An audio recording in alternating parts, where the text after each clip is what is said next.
بسم الله الرحمن الرحيم الحمد لله رب العالمين وأفضل الصلاة وأتم التسليم على سيدنا محمد وعلى آله وصحبه أجمعين يا ربنا لك الحمد كما ينبغي لجلال وجهك ولعظيم سلطانك سبحانك لا أحصي ثناء عليك أنت كما أثنيت على نفسك اللهم إني أتجرد من حولي وقوتي وعلمي إلى حولك وقوتك وعلمك يا ذا القوة المتين.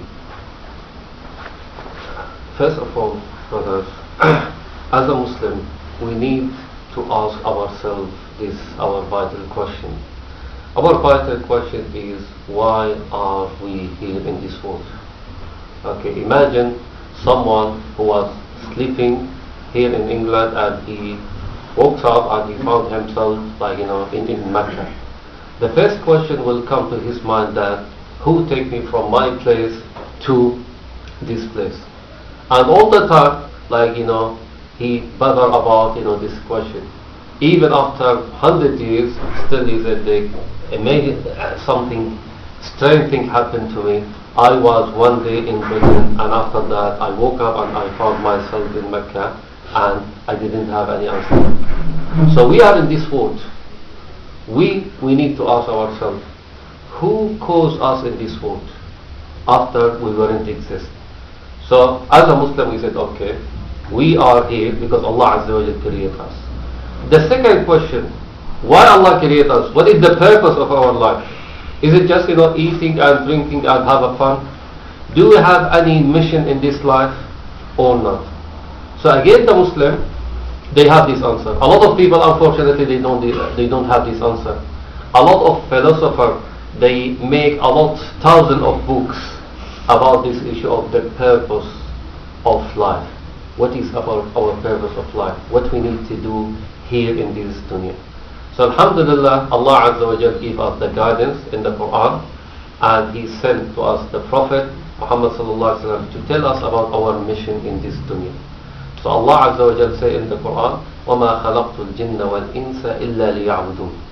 The reason why I create human being and jinn is to worship me. وَمَا خَلَقْتُ الْجِنَّ وَالْإِنسَ إِلَّا لِيَعْبُدُونَ, to worship me. So this is our mission in this dunya. We need, or we must worship Allah Azza wa Jalla.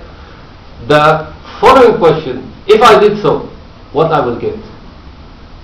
If someone said to you, work for me from morning till evening, let's say 30 days, and the first question will come to you, you said, okay, I agree, but what I will get at the end?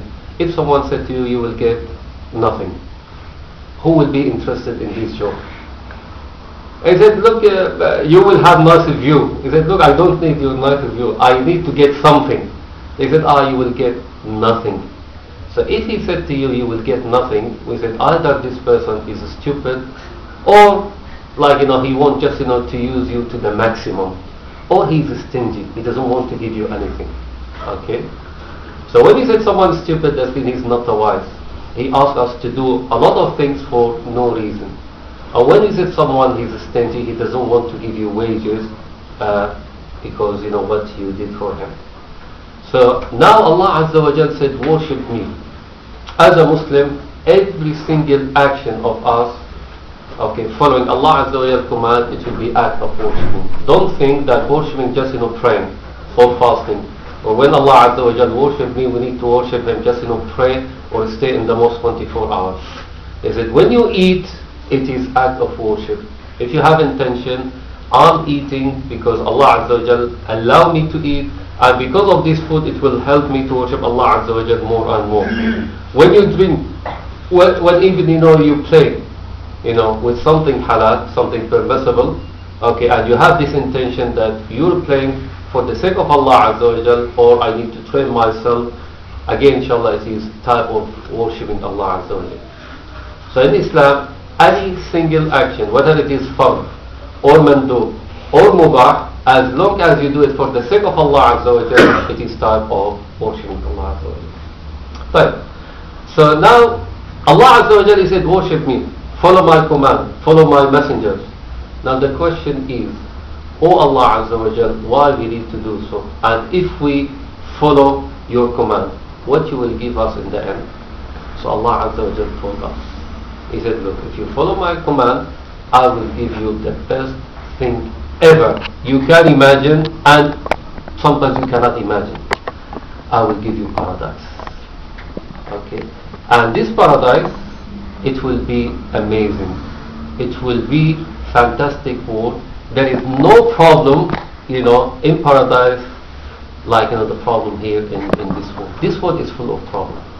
Some people or some non-Muslim or even some atheists, they said there is no God there is no God exists.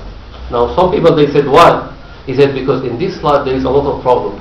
If God exists, why we have disabled people? If God exists, why we have earthquake? If you said God have a lot of mercy, why we have a war? If God exists, why we have bad rulers, they will kill a lot of people. So we said we know the answer. Allah Azza wa Jal create us in this life not to be the final life. Allah Azza wa Jal create us in this life to be test for us. So in the test, don't expect to have a nice life while you are taking your test. And imagine you have a driving test. Okay, this is the simple thing. A lot of people, they scared from the test. It is driving test and it is half an hour. He said, no, I'm scared. And someone next to you is instructor. He said, I am more scared. He said, look, this is the way. After that, he asks you to go to roundabout, to ask you to go to, let's say, to the center of the city. So he will give you some hard time.